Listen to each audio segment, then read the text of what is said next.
I exposed my ex-colleague's dirty little secrets at his own wedding reception. Buckle up, because I've got a story for you. I did something recently that's, well, some would call it cruel. Others would call it justice. I'll let you decide. All I know is that when I raised my champagne glass in front of 200 people that night, I toasted the end of Liam Carter's career, his relationship, and, if I'm being honest, his peace of mind. But let me rewind. I'm Kara, 32, marketing strategist. Low-key brilliant, if I do say so myself, but I've always been the behind-the-scenes girl. The ghostwriter of campaigns. The architect of ideas. Never the star on stage. I didn't mind it until Liam. Liam Carter. Tall, charming, the kind of guy who called women sweetheart at work and somehow made it sound endearing instead of condescending. He had that whole, I don't know how Excel works, but I play golf with the CEO thing going for him. And for 5 long years, he used me like his personal idea factory. I made him look good, and he got promoted. But hey, that's corporate life, right? You eat your feelings, update your LinkedIn, and keep grinding. Until Liam decided to really rub salt in the wound. You see, I introduced Liam to Sophie Brennan, college friend turned influencer. Beautiful in that I sell tea that makes you poop kind of way. They hit it off at a company holiday party, and honestly, I was happy for them. Sophie was sweet, if a bit vapid, and Liam? Well, at least he'd stop flirting awkwardly with the interns. Fast forward 2 years. They're engaged. Big diamond, bigger Instagram announcement, #blessed, #future Mrs. Carter. And then the kicker. I didn't get an invite to the wedding. Not even a pity invite. Not even a come to the reception. I brushed it off. Maybe they were keeping it small. Maybe it was family only. Until a mutual friend posted their save the date. 400 guests. Oh, it was big all right. Sophie's entire sorority, Liam's old frat brothers, even the ones who showed up barefoot to work functions, every work connection under the sun. Everyone but me. Fine. Whatever. But then, Liam couldn't help himself. He was overheard at the office telling someone, Kara? Nah, she doesn't fit the vibe. Sophie wants polished, not whatever Kara is. Ouch! And it still might have ended there. I might have done the mature thing, wished them well, sent a passive-aggressive congratulatory email, moved on. But Liam? Oh no. Liam mocked me one too many times. At an industry happy hour, he chuckled while saying to a client, Kara's got great ideas, but zero leadership material. Not really the wedding type. That's when I decided, if I'm not invited to Liam Carter's wedding, then I'll just crash it in the most spectacular way imaginable. And reader? I did. Stay tuned. The real fun starts when I find out Liam's been stealing from the company. So there I was, stewing in my apartment, a nice glass of $12 Malbec in hand, because I'm classy like that, replaying every dumb thing Liam Carter ever said to me. You know that spiral? Where every passive-aggressive comment your coworkers ever made suddenly comes back like a montage from a revenge movie. Yeah, that was me. But here's the thing about working in marketing. We know how to dig. We are trained to research competitors, trends, markets. You give me a name and a LinkedIn profile, and I can probably tell you where someone gets their dry cleaning. So I went looking. Just curious, you know? I started with Liam's fiance's social media because, honestly, Sophie overshares like it's an Olympic sport. She posts everything, their brunches, their vacations, even their tax-deductible charity gala selfies with captions like, so humbled to support this amazing cause. Standard influencer nonsense. And then I noticed something weird. Liam's lifestyle didn't match his paycheck. We worked at the same company. Same salary bracket. And while I was still driving my dependable, Reed, barely holding it together, Honda Civic, Liam was cruising around in a brand new Tesla. Sophie, too. Chanel bags, first-class flights, weekend getaways to Aspen like they were heading to the grocery store. Sure, Sophie pulled in some influencer cash, but enough to fund 2 luxury cars, an Upper West Side condo, and destination bachelor/bachelorette parties? Something wasn't adding up. And that's when the universe, bless her chaotic soul, dropped a gift in my lap. A coworker from finance, we'll call him David because that's actually his name, made an offhand comment in the break room. Something about Liam submitting odd expenses. I leaned in like a cat hearing a can opener. Odd expenses? I asked, all innocent. David shrugged, spooning yogurt like he didn't just give me the best gossip ever. Yeah, stuff that doesn't make sense for his department. High-end client dinners with no clients listed, travel reimbursements for places we don't have offices, that kind of thing. I smiled sweetly. Huh, weird. Internally, I was already spinning like a shark in bloodied waters. Now, was I supposed to have access to the finance system? No. Did that stop me? Also no.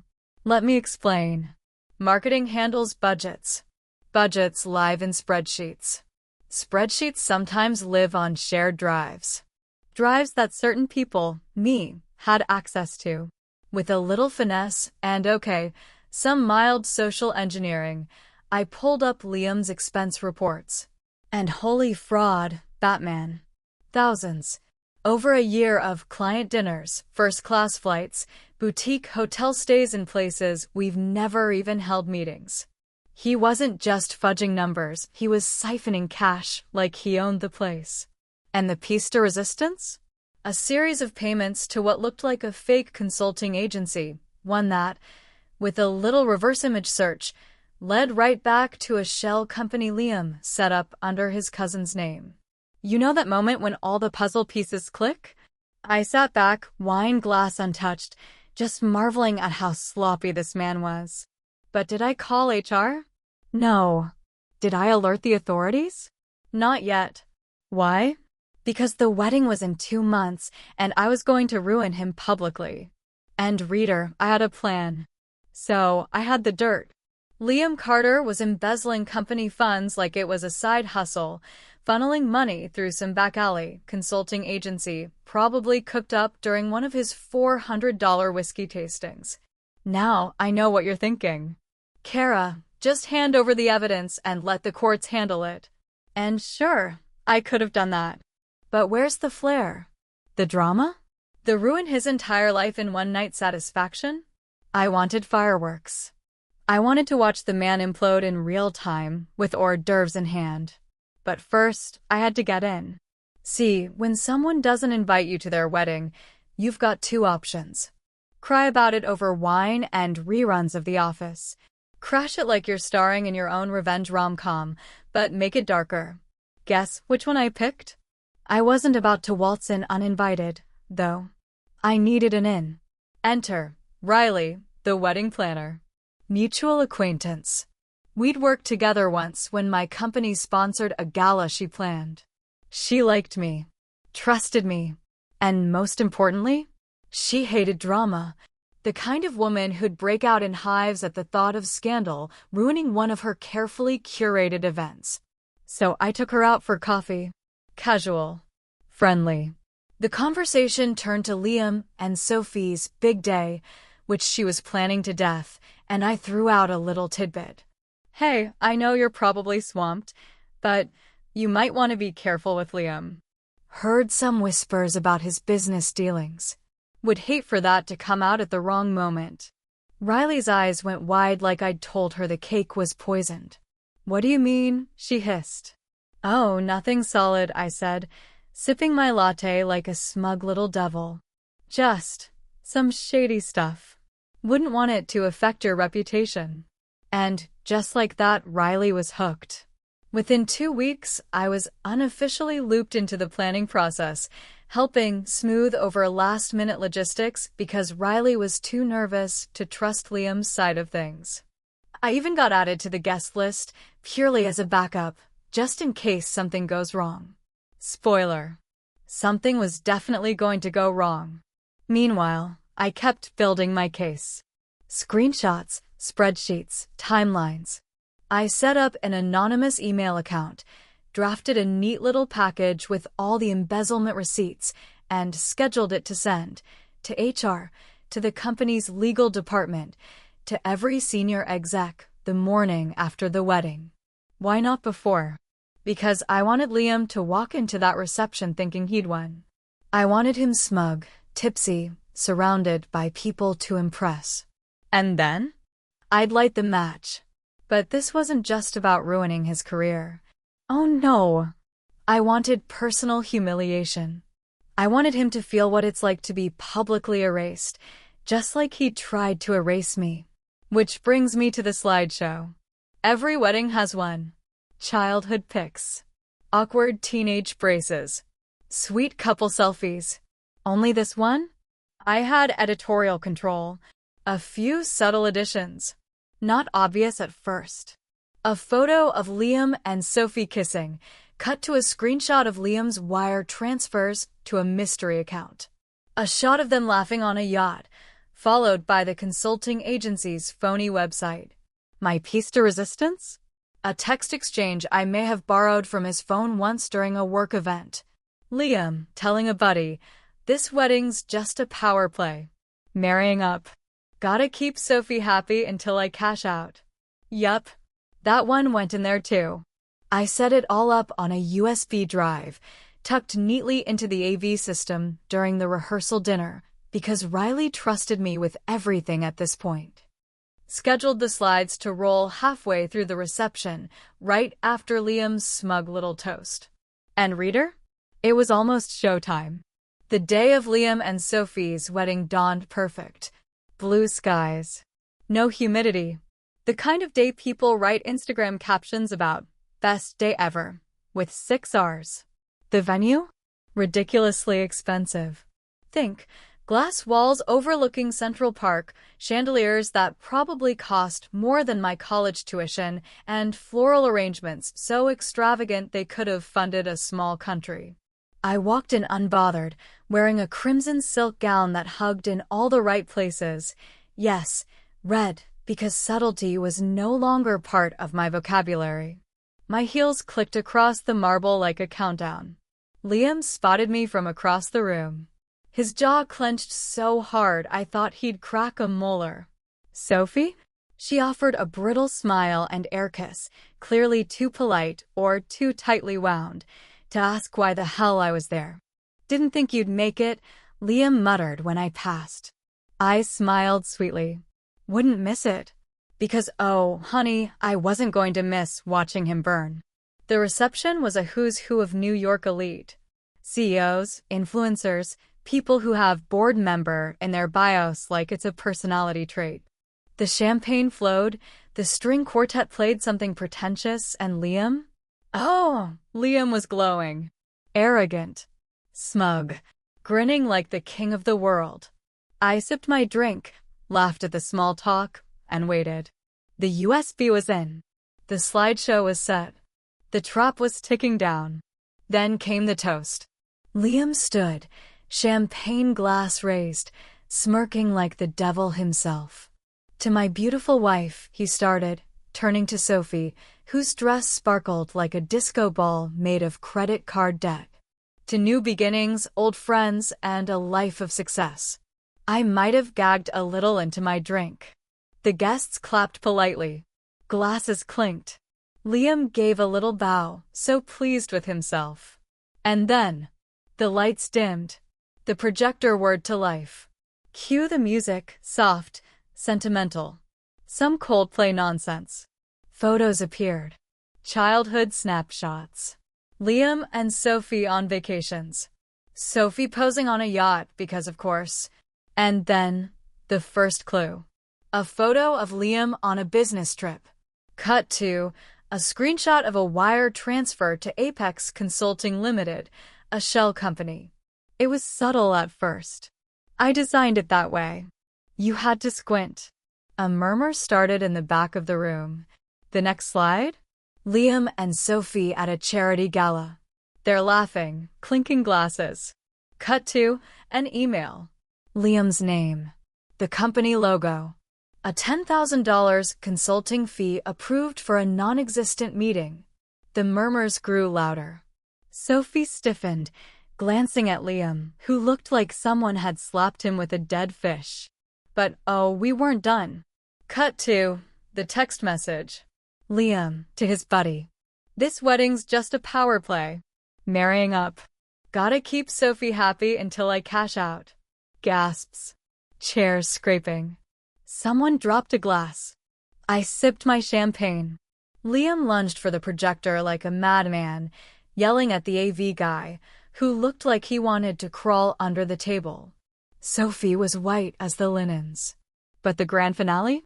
The spreadsheet. Transaction after transaction. Payments. Flights. Hotel stays. All connected. All proof of Liam's embezzlement. His fraud laid out like the world's most damning PowerPoint. Silence. And then Sophie stood. Didn't scream. Didn't cry. Just slapped him across the face so hard you could hear it echo. Get out, she hissed. Liam turned, eyes wild, scanning the room as people pulled out their phones, snapping photos, filming. He made eye contact with me, and I raised my glass. Cheers, asshole. I didn't even flinch when security showed up. Because remember that email I scheduled? HR, legal, the authorities. They got everything just that morning. It was already in motion. As Liam was let out, ranting, sweating, a total mess, I turned to Sophie. Yes, I did fit the vibe after all. And then I walked out, heels clicking, head high. Let me tell you something about public humiliation. It's got a longer shelf life than a Twinkie. The moment I walked out of that wedding reception, my heart was pounding like I'd run a marathon. I could still hear the echoes of Sophie's slap in my ears. Truly, the soundtrack to my revenge. But I didn't stay for the aftershocks. No, I left them with the wreckage. And you know what I did? I went home, kicked off my heels, poured myself a fat glass of wine, and ordered pancakes at 11 p.m. Self-care, my friends. The next morning, I woke up to the explosion. Texts, emails, missed calls, all blowing up my phone like a firecracker. Riley, the wedding planner, messaged me with a single line. What did you do? I smiled, sipped my coffee, opened Instagram. Sophie had deleted everything. All the wedding posts, the engagement selfies, even the obnoxious "can't wait to be Mrs. Carter" countdowns. Gone. Her page was darker than Liam's prospects. But the real kicker? LinkedIn. Oh, Liam. Sweet summer child. His profile still proudly declared Vice President of Marketing at company name. But not for long, because the anonymous email account I'd set up? That thing went off like a bomb. Every VP, the CEO, the entire board, they all woke up to receipts. Wire transfers. Fake consulting fees. A neatly itemized spreadsheet I titled Liam Carter's Greatest Hits. Hell, I even threw in the text where he called our CEO a dinosaur who can't tell the difference between ROI and Rogaine. Professional? Maybe not. Satisfying? Absolutely. By noon, Liam's LinkedIn went, "This page is no longer available." By 3 p.m., the company issued a press release. Effective immediately, Liam Carter has been terminated following a comprehensive internal investigation. But the cherry on top? A formal SEC investigation into his financial misconduct. You can't siphon tens of thousands from a publicly traded company and walk away with just a slap on the wrist. The feds wanted their turn. Pop quiz, Liam. How do you like that spotlight now? Meanwhile, Sophie? Oh, Sophie flipped the script. She posted a dramatic story about betrayal and reclaiming her power. Full eat, pray, love mode. Book deal rumors swirled. I even heard she was pitching a podcast called Dodged a Bullet. Honestly, good for her. She deserved better. Not too much better, though. As for me, the industry grapevine worked overtime. People whispered, wondering who'd orchestrated the wedding massacre. I played it cool, smiled, sipped my coffee. But the offers started rolling in. Clients, companies, even Liam's old boss reached out, all impressed with my composure and discretion, if only they knew. I got 2 consulting gigs within a week, one of which paid more than my old salary for half the hours. Oh, and that promotion Liam blocked me from before? I waltzed into the CEO's office, dropped my resignation letter with a smile, and walked out into a brighter, better gig. Because revenge isn't just about the moment. It's about the afterglow. So here I am, basking in the warm glow of Liam Carter's total annihilation. His LinkedIn? Gone. His career? Burned to ash. His wedding? Reduced to a viral TikTok clip labeled, "When the slideshow hits harder than the open bar, seriously." Someone edited it with dramatic music and everything, chef's kiss. I'm living my best life. Or at least I was. Until Sophie called. Yeah, Sophie. I was halfway through a New York Times article titled "Corporate Scandals of 2025. Liam made the list," by the way, when my phone buzzed. Unknown number. Normally I wouldn't pick up. I've got boundaries, okay? But something told me to answer. Kara? Her voice cracked through the speaker. Soft, frayed at the edges. I paused. Sophie? Silence. Then, can we talk? Now, here's the thing. I expected her to hate me. Full on you ruined my life vibes. And honestly, I was ready for it. Hell, I rehearsed a speech in the mirror. I didn't ruin your life, Sophie. I just exposed the man who was doing it for you. But instead, she asked to meet for coffee. Curious? Of course. I showed up. And Sophie? She was different. No glam makeup. No curated outfit. Just jeans, a sweater, and that haunted look people get when their world collapses. She slid a file folder across the table. Old school. Paper. I raised an eyebrow. What's this? Proof, she whispered. Inside? More receipts. More fraud. But not Liam's. Hers. Turns out Sophie wasn't just a victim in all of this. She wasn't just sipping rose and filming skincare routines while Liam embezzled money. No. She was helping. Her influencer gigs? Some of them were fake. Paid for with Liam's stolen money to boost her image. She staged sponsored posts, faked collaborations, padded her brand. But the kicker? She knew about the embezzlement. She was in on it. I thought he loved me, she said, voice cracking. But he promised me it was harmless. That it was just a little extra. A little extra? Honey, you were skimming enough to fund a reality show. But here's where it gets really spicy. Sophie turned herself in. The day after the wedding, while Liam was spiraling and trying to lawyer up, Sophie walked into a lawyer's office and confessed. Gave them everything. Full cooperation. She flipped like a gymnast at the Olympics. I couldn't keep lying, she said, staring into her coffee cup like it held the answers. I wanted to blame him for everything, but I was part of it. So there she was, sitting across from me, offering me the last puzzle piece. The nail in Liam's coffin. I mean, sure, I'd burned his career to the ground. But now? Prison time was on the table. Sophie asked me one thing. Will you testify? Honestly, I didn't even blink. Absolutely. Because Liam Carter didn't just screw me over.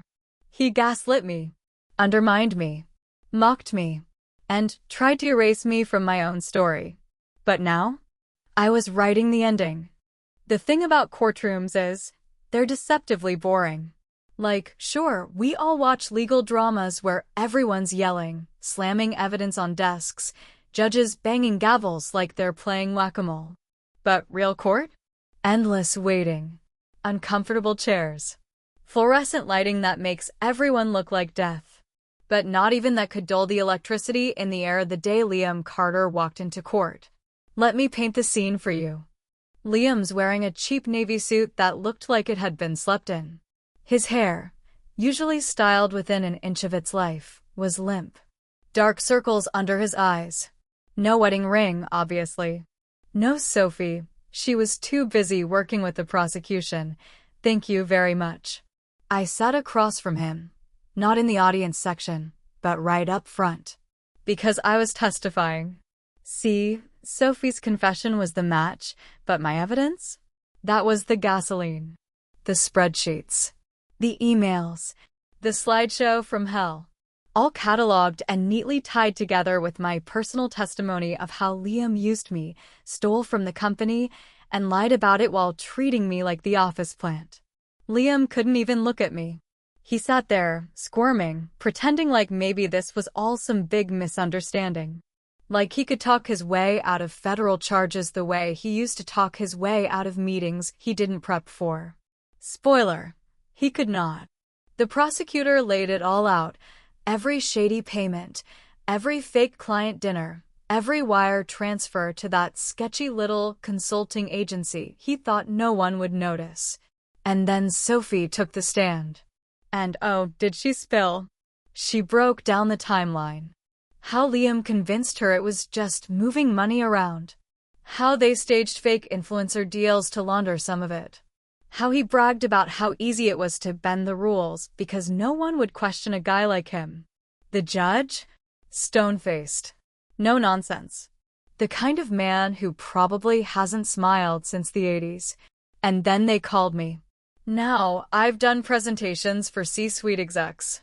I've sold campaigns worth millions.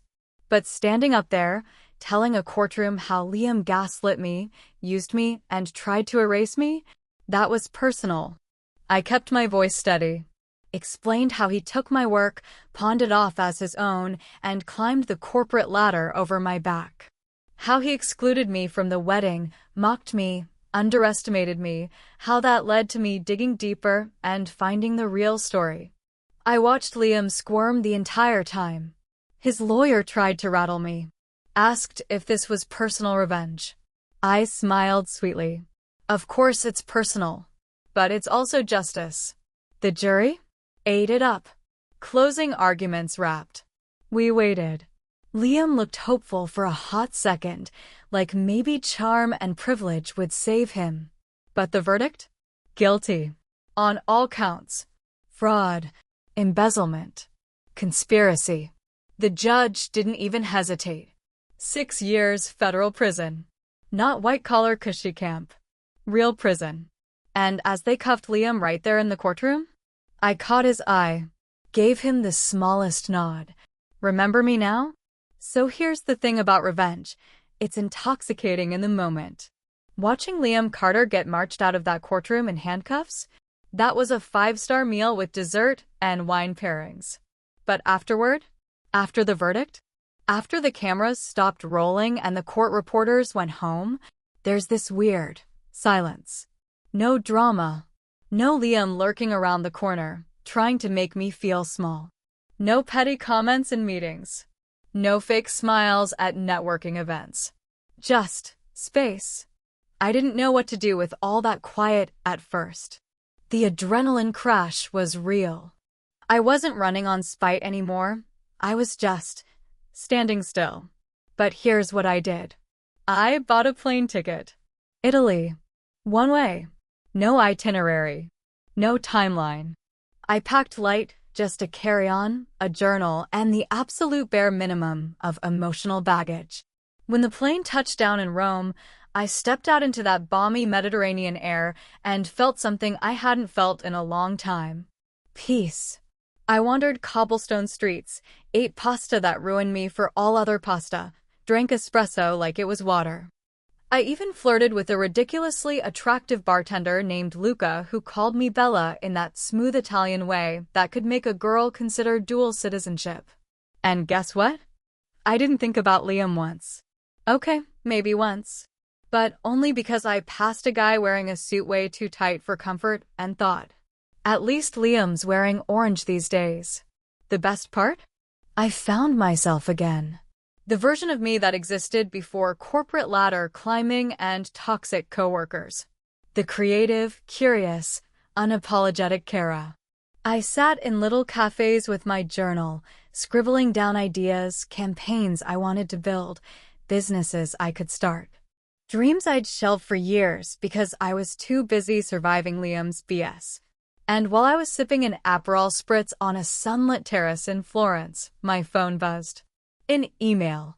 A job offer. A boutique marketing firm I'd always admired. People who knew me by name now, thanks to the incident. Because yes, that's what people were calling it. Wanted to bring me on as a partner. Not an employee.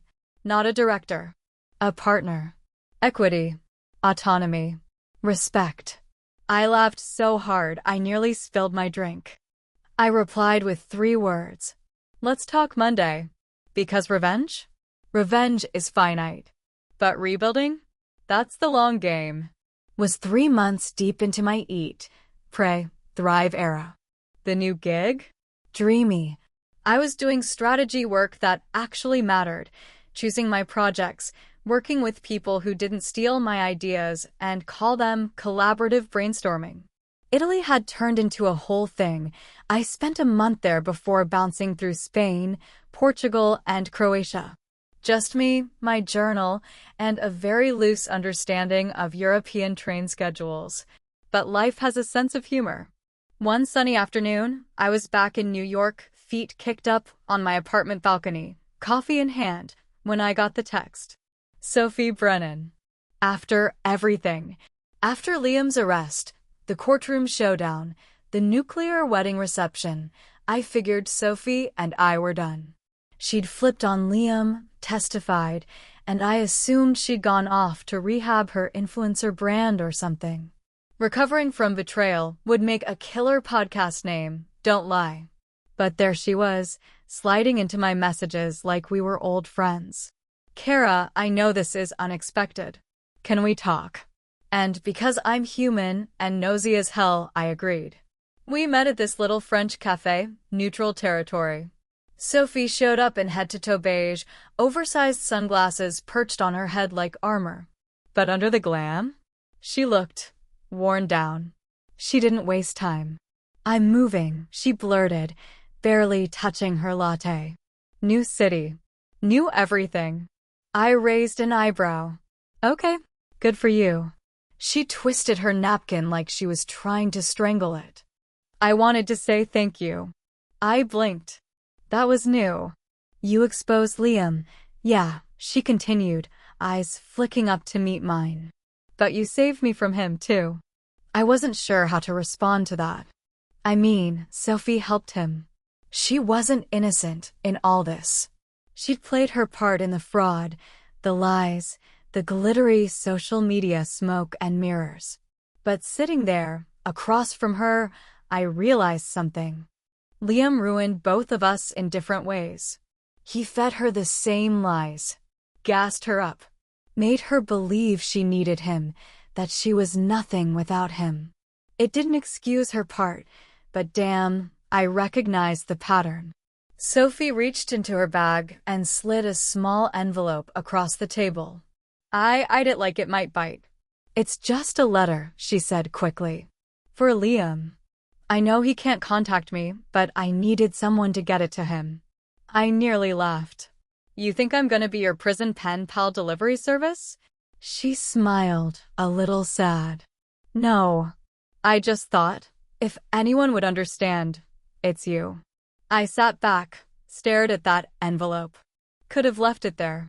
Could have walked away. But something about it gnawed at me. Curiosity? Maybe. Closure? Probably. I took the envelope. Did I open it? Of course I did. Don't judge me. It was short. Handwritten. A single sentence. You never deserved the power you thought you had. No signature. Just that. I folded it up, tucked it back in. What are you gonna do now? I asked her. Sophie smiled, genuine, for the first time. Whatever the hell I want. We clinked coffee cups and went our separate ways. So here's what they don't tell you about revenge. When the dust settles and the battlefield's empty, all that's left is you. Standing there, holding the sword, wondering what to do with all that space. And I built. After Liam's fall from grace, which became somewhat of a cautionary tale in our industry, "Don't be a Liam Carter" was basically printed on HR manuals. I had options. More than I ever expected. But the best part? I wasn't scrambling to prove myself anymore. I wasn't chasing validation from people who treated me like background noise. I was choosing. I took that partnership offer, the boutique marketing firm with the glass-walled offices and the founders who listened when I spoke. We crafted campaigns that meant something, nonprofit initiatives, ethical brands, projects that didn't make me feel like I was selling my soul for quarterly earnings. And the money? Let's just say my Civic became a Tesla. Sophie and Liam weren't the only ones who could drive fancy. I bought a loft, high ceilings, exposed brick, windows that poured in sunlight like it was trying to apologize for every dark office cubicle I'd ever sat in. I framed my own awards. Not to brag, okay, a little to brag, but the industry recognized my work. People finally said my name in rooms I wasn't even in yet. But beyond the career, I lived. I traveled. Not running from anything this time, just chasing sunsets. Italy, Spain, Japan. Took a cooking class in Tuscany where I absolutely butchered making gnocchi, but who cares? I laughed until my ribs hurt. Drank wine that tasted like summer. I built a circle of people who see me. Friends who clap when I win. Who text me, "I'm so proud of you," without needing anything in return. Real ones. And the best part? I learned how to be alone without feeling lonely. How to sit in my own company, journal in hand, coffee in the other, and feel full. But every now and then, the past comes knocking. Softly, I'll catch whispers about Liam. Word is, he's not thriving in Orange. Got moved to a lower security facility eventually, but his career? Dead. His network? Ghosted him. Sophie? She really did start that podcast. I listened to the first episode. It was raw, real, even cathartic. I messaged her, "Good for you." Because forgiveness isn't about them, it's about freeing yourself. And me? I'm free. Sometimes I sit on my balcony, glass of wine in hand, city lights sprawling below me, and think about how close I was to shrinking forever. To letting Liam, his ego, and his lies make me small. But not anymore. I built a life bigger than what they believed I deserved. And every day I live it? That's the best revenge of all.